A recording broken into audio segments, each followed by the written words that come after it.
Cette vidéo a été produite dans le but d'informer et de divertir. Cette vidéo ne constitue pas un avis légal, médical, psychologique ou autre.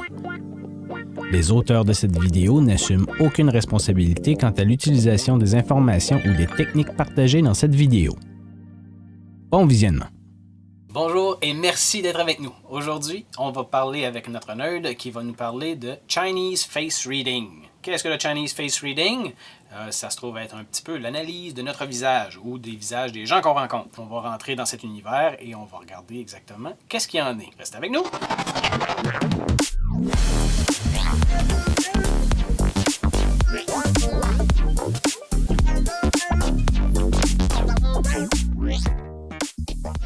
Donc aujourd'hui, tu viens nous parler de la pas la reconnaissance faciale, mais plus de l'analyse faciale. Oui, parce que la reconnaissance faciale, c'est pas la même chose. Ça va être plus une technologie qui va être utilisée au niveau informatique pour reconnaître les gens. Ça, c'est plus dans ton domaine. Oui, oui. L'analyse faciale, le terme plus utilisé, que moi je connais un peu plus, mais je l'ai traduit, c'est Chinese Face Reading. OK. J'ai pas vu de traduction réelle en français, à part peut-être lecture du visage chinoise. OK. Mettons, là, si on traduit mot pour mot. Ce qui est intéressant avec cette technique-là, c'est que ça te permet de savoir comment aborder la personne. Parce que tu peux savoir à peu près en 5 à 10 secondes vraiment une bonne partie de comment tu penses, comment tu agis, quelle sorte de trait de personnalité que tu as, qu'est-ce que tu préfères comme approche aussi. Fait que tu peux comme cibler ça dans la personne. Fait que tu peux rentrer en relation plus facilement. Puis surtout que le message que j'ai à te dire va rentrer plus facilement que par rapport à une autre personne. Okay. Au début de ça, là, ça vient d'où? Ça arrive d'où? Les textes, les plus vieux textes qui ont retrouvé par rapport à ça datent d'à peu près 3000 ans. Oh boy! Il y a avec tout plein d'études, plein de textes de dessins, de trucs comme ça, qui s'est peaufiné avec les années, évidemment. Oh, ouais. C'était une technique qui a été beaucoup, au début, enseignée verbalement, comme c'était à l'époque. Et les textes se sont écrits au fur et à mesure. Fait super intéressant par rapport à ça, c'est encore une technique qui est utilisée et qui est enseignée dans les écoles de médecine là-bas. OK. En Chine. Tu parles de Chine? Oui, en Chine. Ouais. Dans le fond, ça fait partie de leur cursus d'apprentissage. OK. Parce qu'avec ça, on peut déduire la personnalité qu'on a en face de nous, les traits de caractère, des choses comme ça. Mais aussi, chaque zone du visage est aussi en lien avec un organe. OK. Selon cette technique-là. Donc, quand tu arrives, puis que, exemple, quelqu'un aurait une rougeur entre les deux sourcils, oui. Ici comme ça, c'est une zone qui serait associée au foie. OK. Donc, si quelqu'un a une rougeur à ce niveau-là, pour eux autres, ça indique un foie qui est en excès. Donc, okay. Soit qu'il travaille trop, qu'il n'est pas en forme, ou qu'il y a eu de l'abus d'alcool, de drogue, ou de médicaments, ou des choses comme ça. Donc, en analysant le visage comme ça de la personne qui rentre dans leur cabinet, ils ont déjà une idée de quel test qu'il faut qu'ils fassent passer. Okay. Après ça, ils valident avec la personne. Avec la personne. Des questions, un peu comme un médecin qu'on connaît de nos jours. Là. Comme un médecin conventionnel, comme on a ici au Québec. Mais aussi, ils vont aller faire prendre des prises de sang pour valider ça. Okay. Mais ça leur donne une espèce de petit confirmation. De confirmation, ou peut-être aussi que ça permet d'avoir un entonnoir plus rapide. OK. Si quelqu'un dit j'ai une douleur dans le ventre ou quoi que ce soit, puis là tu regardes l'écrit, ça ici c'est enflé, là tu peux dire c'est peut-être un problème avec le foie, la vésicule biliaire, par exemple, des choses comme ça. Quelqu'un qui vient te voir dans leur bureau et qui est très il est très fatigué, qui se sent brûlé, puis tu vois tout l'œil est comme brun, là. Il y en a là, que quand tu fermes la paupière, tu vois tout le pourtour de l'œil est comme plus foncé. Pour eux autres, c'est une dysfonction rénale. C'est un rein qui ne fonctionne pas bien. Ce qui pourrait expliquer la fatigue. Donc, si quelqu'un est en dépression, ça peut être un outil de dire, on va aller voir les surrénales, mettons. Donc, ça leur permet d'aiguiller un peu leur champ de recherche puis leur diagnostic. Fait que c'est pour ça que c'est encore enseigné dans les écoles de médecine là-bas. OK. Exactement, ça se trouve être quoi? Tu regardes mon visage ou les traits de mon visage, puis tu dis, il s'est passé de quoi dans ta vie? Ou tu peux pas dire qu'est-ce qui s'est passé dans la vie de la personne. Par contre, tu peux dire à quel âge qu'il y a quelque chose qui est arrivé plus marquant dans sa vie. Tous les traits du visage, en fait, vont déterminer une partie de la personnalité de la personne. Est-ce que ça peut changer à travers le temps? Oui.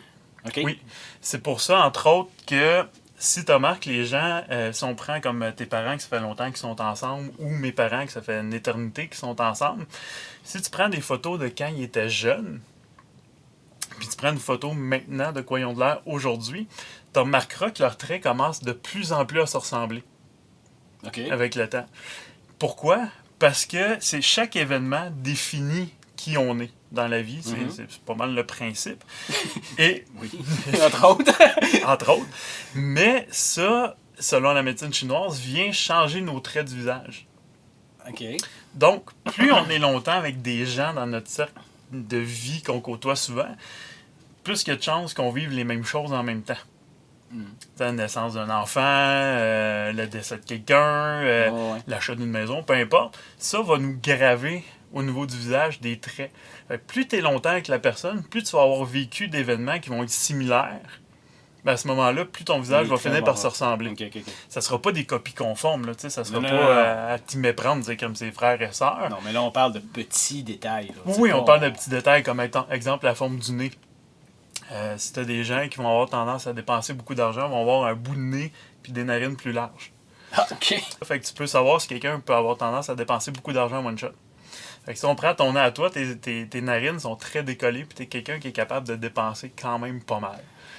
Oui, ben en fait, c'est par batch. Moi. Dans le fond, je suis capable de me contrôler, je suis capable de faire, de gérer mes choses comme il faut, mais ça peut arriver, mettons que j'ai besoin de quelque chose, ben je passerai pas par quatre chemins, je vais aller chercher puis ça va finir là. Et c'est ça que je veux dire par là. Ça veut pas dire que tu vas tout flober ton argent, mais ça veut juste dire que si tu as un gros montant à mettre, ça te dérangera pas de le mettre. Oui, vu de même, oui. Tu sais, dans le sens, si tu en as besoin. Tu sais, pas dire, OK, je m'achète une gogosse pour une gogosse à 4000, non. Mais si tu dis, hey, j'ai vraiment besoin de ça, ça te dérangera pas de mettre le montant. Tandis que moi, mes narines sont plus fermées. J'ai plus de misère à dépenser un gros montant sur le flag. Il va falloir que je réfléchisse un peu plus, puis il va falloir que je me justifie. Fait que si tu regardes, exemple, les yeux, qui est une des parties les plus expressives du corps humain, et aussi la partie où on a le plus de données en médecine chinoise, dans l'analyse, dans le fond. Si on prend juste la profondeur de l'œil dans l'orbite. C'est-à-dire, on est rendu loin, là. Il y a beaucoup de détails, mais si on prend juste la profondeur de l'œil dans l'orbite, ça veut dire si une personne est extravertie ou introvertie. Qui n'est pas un peu, comment dire... Je pense pas qu'il y ait personne... Ben oui, il y a peut-être des gens là, qui sont un peu plus complètement... Là, on les appelle peut-être les ermites ou des choses comme ça. Là, où c'est d'autres qui sont vraiment tous fermés dans leur monde. Il n'y a plus personne qui bouge, puis il n'y a plus rien. Là. Ben, c'est pas tout à fait la même chose. Extraverti versus introverti, c'est pas nécessairement quelqu'un qui veut plus parler à personne. C'est plus quelqu'un... si on prend moi, je suis quelqu'un d'hyper extraverti dans la vie. Là. Je rentre en quelque part dans une pièce, tout le monde me connaît, tout le monde, ça prend à peu près 4-5 minutes, puis pas mal tout le monde sait je suis où. Là. Tandis que si tu prends, mettons, Nathalie, ma blonde, elle va passer plus inaperçue, c'est-à-dire quelqu'un qui va moins vouloir donner d'informations, qui va être moins comme prendre la place de tout le monde. C'est plus ça un introverti versus un extraverti. Fait que typiquement, ce qui est très intéressant, c'est que généralement, on va avoir un œil plus profond que l'autre. C'est rare qu'on va avoir les deux yeux, ça va arriver, mais c'est rare qu'on va avoir les deux yeux vraiment sortis. Le pourquoi de ça, c'est parce que si on prend encore une fois dans cette technique-là, on sépare le visage en deux, en partie droite-gauche, à peu près dans le milieu du nez, comme ça ici. La partie droite, c'est la partie ce qu'on veut montrer aux gens de façon extérieure. Mettons, ce que tu as de l'air quand tu travailles, ce que tu veux voir que le monde perçoive de toi. Puis la partie gauche, c'est ta partie interne, c'est-à-dire ton partie plus émotionnelle, ta partie plus privée à toi. Ce que tu veux pas nécessairement que les gens voient. Fait que généralement, tu remarqueras, les gens qui sont beaucoup dans le public, comme moi, qui travaille beaucoup au public, mon œil droit est plus sorti que mon œil gauche. Mais dans ma vie privée, j'ai tendance à être plus mollo. sais, j'ai tendance à moins prendre la place si j'ai pas un show à faire. Là. J'ai tendance à moins prendre la place pas mal. Fait que c'est pour ça que mon œil va être un petit peu plus renforcé. Fait que quand tu regardes de côté de billets comme ça, d'un côté d'un profil finalement, tu vas voir que les yeux sont pas tout à fait à la même profondeur. OK. Et on peut s'attarder vraiment juste sur une partie en particulier. Oui. Fait que dans le fond, on pourrait s'attarder un peu comme tu disais tantôt sur le philtrum, Ouais. ou on pourrait s'attarder aussi juste sur la forme des yeux. Oui. Fait que dans le fond, faut-tu s'attarder sur quelque chose de plus particulier ou juste en analysant, mettons, la forme des yeux ou juste le philtrum, on est capable d'en avoir assez pour... T'en auras pas assez. Il va en manquer. C'est pas juste une section qui va dire « OK, il est carrément comme ça ». C'est une multitude de sections qui va aller dans un chemin qui va confirmer cette analyse-là. C'est sûr que t'en échappes. Là. Tu sais, je veux dire, c'est pas un robot, puis t'as pas... C'est pas précis à 100% non plus. Non là, je veux plus, dire, non plus. C'est Ça toujours... détermine. c'est comment je pourrais dire, ça laisse toujours place à l'interprétation, Ben je veux dire. oui. C'est une perception aussi, là. Je veux dire, pour moi, un œil profond, puis pour toi, un œil profond, on n'a pas nécessairement tout à fait les mêmes critères, tu sais. Puis après ça, il reste aussi le billet de confirmation qu'il appelle, c'est-à-dire aussi le fait que la forme du visage en général te fait penser à Georges, puis Georges il agit comme ça, fait que la personne en face de toi est Georges. Okay, ouais. C'est un billet de confirmation, c'est-à-dire une espèce d'erreur mécanique inconscient qu'on fait. Généralement, on va être quand même dans les grandes lignes, semi-proche, mais on sera pas tout le temps proche non plus. Okay. Fait qu'il faut prendre ça aussi en considération. La beauté de cette technique-là, c'est que peu importe ce que tu es, tu peux le faire. C'est ça qui est le fun. Tu vas arriver à payer ta pinte de lait à l'épicerie, puis tu peux le faire. OK. C'est à la caissière ou sur l'emballeur, tu peux le faire. Tu peux regarder, puis le nombre de fois je suis dans le Target, c'est vraiment très drôle, parce que ceux qui me connaissent, ils savent que j'aime ça prendre des guesses, puis de parler avec du monde en disant certaines affaires. Et généralement, c'est vraiment pas mal tout le temps assez précis.